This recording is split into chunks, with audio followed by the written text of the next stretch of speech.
It was a Wednesday, the kind of day that felt too ordinary to change your life. I had just brewed a fresh pot of coffee, the kind Alex always claimed I made too strong. He walked into the kitchen, loosened his tie, and smirked like he had a secret he couldn't wait to spill. Then he said it. "I'm ending our marriage. Already sold the house. Should close by Friday." He chuckled, as if it were some clever little prank. I didn't say a word at first.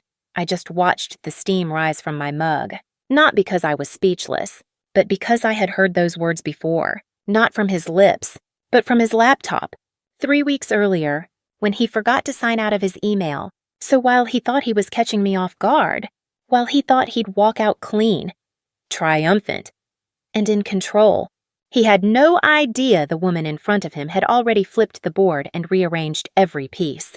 I set my coffee down slowly, met his eyes. "That's funny," I said, "because I sold something too." He blinked, and that's when I knew the man who thought he played me just walked into a checkmate he never saw coming. Ever had someone smirk while betraying you, completely unaware you'd already seen the betrayal coming from miles away? Keep watching. You won't believe how this ends. Alex and I met the old-fashioned way, through a mutual friend at a backyard BBQ. Both of us holding plastic cups and pretending not to be sizing each other up. He was magnetic, confident without being loud, charming without seeming rehearsed. I was 28, steady job, rented apartment, enough student debt to keep me humble. He was 33, a real estate agent already making waves in the local market, freshly divorced, and according to him, done with drama. We fell into a rhythm quickly. He made life feel lighter. I made his life feel structured. We balanced each other, or so I thought. After a year, we married. We bought our first home a few months later, a modest 2-bedroom fixer-upper on a quiet street. We renovated it ourselves, mostly on weekends, paint-stained clothes, late-night takeout on the floor, arguments about cabinet colors that always ended in laughter. It felt like we were building something real. We eventually had 2 children, and I stepped back from full-time work to raise them. Alex encouraged the decision. "You're doing the most important job," he'd say, and I believed him. As Alex's business grew, our lives changed, subtly at first. Nicer clothes, a new car, business dinners that ran late into the night. He was always just about to close something big. I didn't question it, not when he worked weekends, not when he started taking solo work trips, not even when he began locking his phone, because I was busy, raising our children, managing the house, balancing the budget. I did our taxes, tracked expenses, cooked, cleaned, smiled, supported. I told myself, he's just stressed. He's under pressure. This is just a phase. But phases aren't supposed to last 5 years. I first noticed the change in his tone. He stopped asking how I was. Conversations became transactions. "Can you pick up the kids? I'll be late tonight. I need that form signed." He stopped wearing his wedding ring, claimed it was annoying during work. He started spending more time in the gym, changed his hairstyle, bought cologne that didn't smell like him. And then, one night, I saw it. He was asleep, his phone lit up on the nightstand. I wasn't snooping, but something in me, a kind of quiet panic, pushed me to look. The screen showed a text from someone saved as T. "Can't wait for the next weekend. Last time still lingers on my skin." I stared at it for a long time. I didn't cry. I didn't scream. I just disconnected, because betrayal doesn't always hit like a bomb. Sometimes it seeps in like cold air under a door. Quiet, gradual, undeniable. The next morning, I started observing more closely. Receipts left in pockets. Hotel invoices for cities he claimed he'd never been to.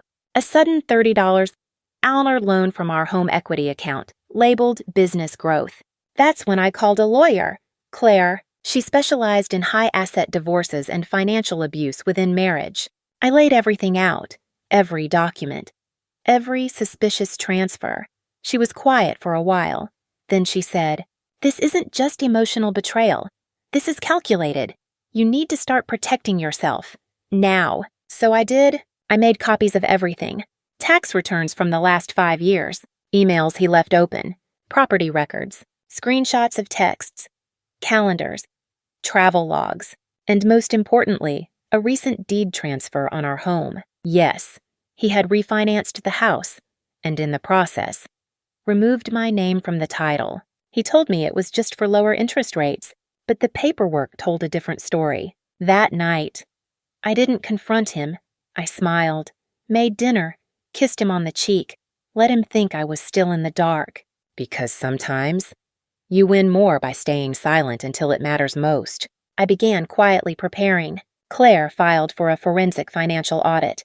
We froze joint accounts under suspicion of misappropriation. She helped me write a legal counterclaim in case Alex tried to file first. I opened my own checking account, met with a real estate advisor, started building a plan, because I had finally accepted something hard but liberating. The life I thought we were building together, he was quietly selling out from under me. And yet, here's the part he didn't expect. I had watched him for years, not just as a wife, but as a bookkeeper, a strategist, and a woman who learned how the numbers worked. While he made his chess moves in broad daylight, I was learning the board, and by the time he finally leaned across the table with that smug little chuckle, "I sold the house. I'm ending this." He didn't realize he was already 3 moves away from checkmate.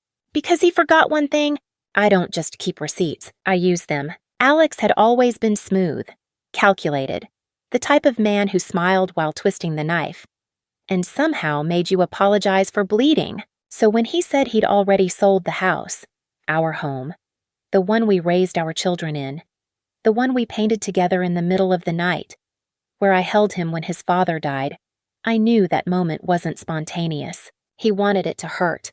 But what he didn't realize was I had already felt the sting months ago, and I had bled quietly, silently, strategically. After I discovered the deed transfer, I didn't confront him.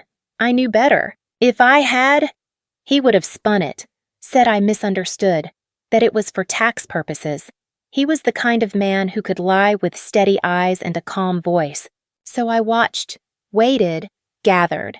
I met weekly with Claire, my lawyer, and we dug deep, together. We mapped out his trail of breadcrumbs. Turns out, Alex had created 2 LLCs, one for his real estate consulting, the other for property management, but both were shells, existing only to funnel marital assets out of our joint accounts and into holdings with his name alone. Claire leaned over her laptop one day and said, "He's been preparing for this divorce for over a year. He didn't just fall out of love. He planned your financial erasure." I didn't flinch. I just nodded and said, "Then it's time I start planning his reality check." The first step was financial protection. I moved all direct deposits and automatic bill payments into a new personal account, one he didn't know existed. I stopped using the shared credit card. I froze our home equity line. Claire filed a lis pendens, a legal notice that blocked any further sale or transfer of our home without court review. By the time Alex finalized the contract to sell our home, the buyer's lawyer ran into a roadblock, pending litigation. The sale couldn't be completed until the court reviewed the legitimacy of the deed and financial transaction. It wasn't illegal for Alex to try, thanks to a refinance document he forged in my name months earlier. But it was criminal to submit that forged document to a lender and bypass my consent. Claire filed for a fraud investigation. We presented the signature sample analysis. The bank's notary logs didn't match. Alex hadn't even been subtle. He used a scanned version of my old signature from a dental release form. That's when things began to unravel. He started getting calls from the title company, from the bank, from his real estate brokerage's compliance officer.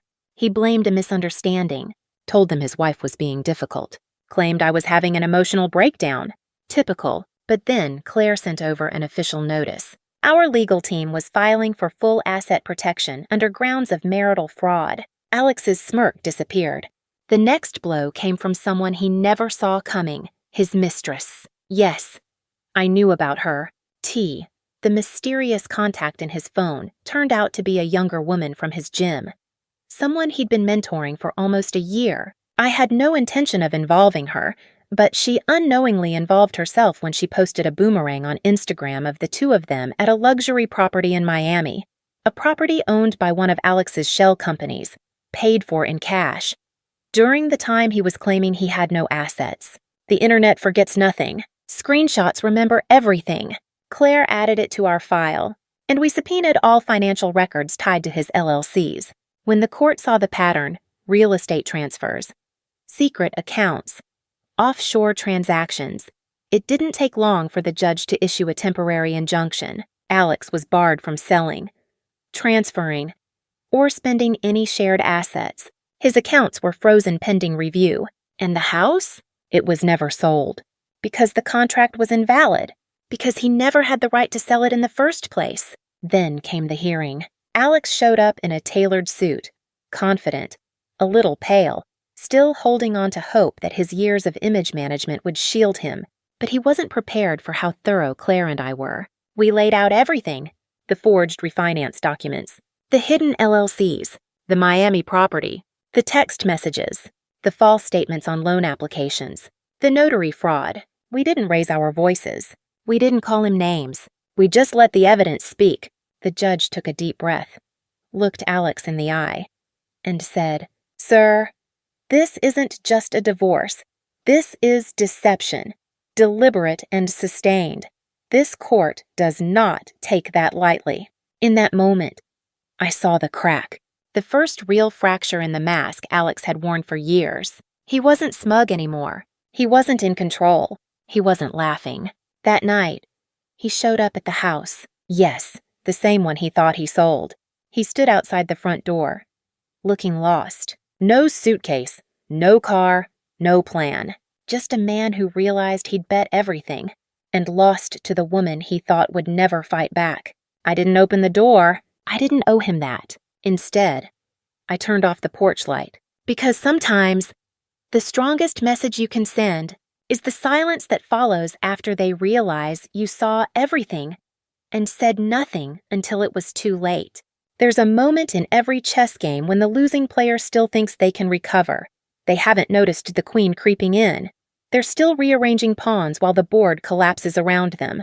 That was Alex. Even after the court froze his accounts. Even after the judge called him out for deceit.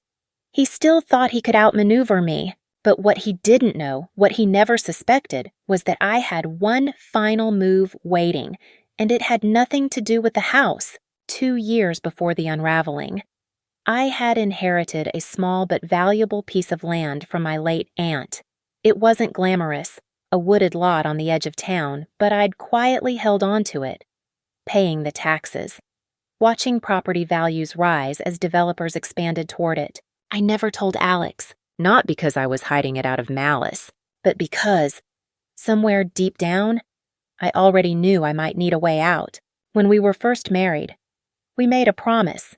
No secrets, but promises mean nothing to a man who rewrites the rules for his convenience. A month before the final hearing, I met with a real estate lawyer and a local developer. Together, we negotiated a private sale, $420, $2,000 cash, no mortgage, no complications. I used part of it to pay legal fees, set aside college funds for the kids, and placed the rest into a newly formed trust, in my name only. Claire helped me make it bulletproof. Why was this important? Because Alex had built his entire argument on the claim that I had no assets, that I was dependent, that I was trying to drain him out of spite. He didn't know I'd already secured financial independence. He didn't know the woman he'd tried to discard, didn't need a cent from him to rebuild. The day of the final hearing was gray and still, like the sky was holding its breath. Alex came with his new attorney, a younger, cocky man who clearly thought this would be a clean fight. I wore navy blue, no jewelry, hair tied back, composed.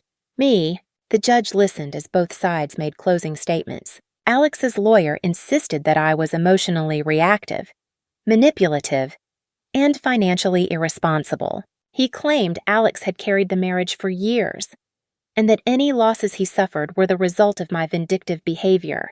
I didn't interrupt, didn't flinch, didn't even look at Alex. Then it was Claire's turn. She stood up slowly, opened a thick folder, and began calmly, clearly, devastatingly. Exhibit A, evidence of forged refinance documents. Exhibit B, false notarizations and bank statements. Exhibit C, hidden property purchases and travel expenses with another woman. Exhibit D, a timeline of asset transfers intended to leave me financially stranded. Then she paused and smiled. Your Honor, we'd like to submit one final item, Exhibit E. She handed over a deed, a notarized property sale, contrary to opposing counsel's claims. She said, "My client is not financially dependent. This is proof of a $420,000 land sale she executed independently. Funds were placed in a trust for her and her children. All legal, all transparent." Then she turned to the judge and added, "So, no, Your Honor, she doesn't need his money. She never did. She just needed the truth on record." You could hear the air leave the room. Alex's face shifted. His mouth opened, then shut. His lawyer fumbled through papers, muttering, "She never disclosed that." The judge raised a brow. "You based your entire case on her dependency," he said. "It seems she's more prepared than either of you realized." Then he turned to me. "Mrs. Langford, do you have anything to add before I issue my ruling?" I stood, walked to the center of the courtroom, and said, calmly, "Your Honor, I only have this to say. I spent years believing I was weaker because I didn't fight loud, but sometimes strength looks like silence, like strategy, like being underestimated long enough to finish building your escape route." The ruling was swift and clear. I retained full rights to our family home. Alex was ordered to pay back marital funds misused through fraudulent LLCs. He lost all claim to spousal support. The court referred his forged documents to the state licensing board, opening an investigation that would later cost him his real estate license. And I was awarded full legal custody of our 2 children, not out of spite, out of stability. After the hearing, Alex tried to speak to me in the hallway. He looked smaller than I'd ever seen him, not in size, but in presence. The arrogance had drained. He wasn't angry. He was hollow. "You planned all this?" he asked. I looked at him, really looked, and for the first time in years, I felt nothing. "No," I said. "You did. The day you decided I was disposable. Then I walked away. I didn't cry that night. I didn't celebrate. I sat on the porch of my home, watching the wind move through the trees.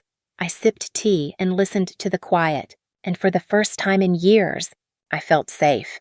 They say the best revenge is living well, but sometimes it's living smart and walking away before the fire even starts. There's a quiet kind of power that comes after you survive something designed to destroy you. It doesn't shout. It doesn't slam doors or demand applause. It simply exists, solid, still, and undeniable. That was me, sitting at my kitchen table, weeks after the final ruling, paying bills in peace. No tension, no secrets, no second-guessing the man beside me. Just silence. Beautiful, earned silence. I didn't celebrate with champagne or a dramatic girls' night. I celebrated by changing the locks, by taking long walks without checking my phone, by buying fresh bedsheets in colors I loved, not the gray tones Alex once insisted were neutral and sophisticated. And I celebrated by reclaiming my name, not just legally, but emotionally, because I'd almost forgotten who I was without him. The real me. The me before gaslighting became normal, before I measured my worth through someone else's approval. Ella, my daughter, hugged me one night after dinner and whispered, "You seem lighter." I asked her what she meant. She said, "Like you're finally breathing at your own rhythm." It broke me, in the best way, because she saw what I hadn't dared admit. I had been holding my breath for years, waiting for the next lie, the next cold shoulder, the next betrayal dressed as business. Now, I was breathing on my own, fully. I didn't walk away rich. I didn't walk away with a victory parade, but I walked away whole, and that was the win Alex never saw coming. He thought I needed revenge.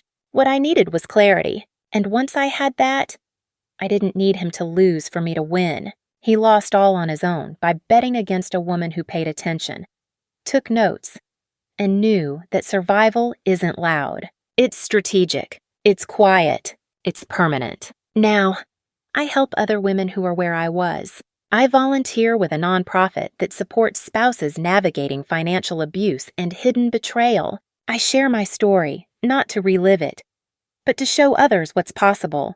And I tell them this: you don't need to destroy him. You need to preserve yourself. Let the truth do the rest, because truth always wins. It just takes its time. If you're watching this and you've been dismissed, disrespected, discarded, if you've been told you're crazy, ungrateful, too emotional, if someone tried to take everything you built and walk away like you were never part of it, I want you to hear me now. You are not weak. You are not invisible. And you are not done. You are becoming quietly, carefully, brilliantly. And when it's time to move, you will not shake. You will not beg. You will not break. You will walk, eyes forward, shoulders back, receipts in hand. If this story stirred something in you, leave a comment, share your story. You never know who you might empower just by speaking up. Know someone who needs to hear this? Send it their way. Let them know they're not alone. And if you believe in strength without shouting, in emotional justice without cruelty, subscribe. Here, we tell the stories no one sees coming. Stories like yours. Stories like ours. Final words to the viewer. He thought I was scared of starting over. He thought the house was the prize. He thought I was standing still, but I was never frozen. I was planting seeds, and now I'm watching them bloom without him. Sometimes, the smartest move isn't saying anything at all. It's waiting, because when you know what's coming, you don't need to scream. You just need to smile and let the pieces fall exactly where you placed them.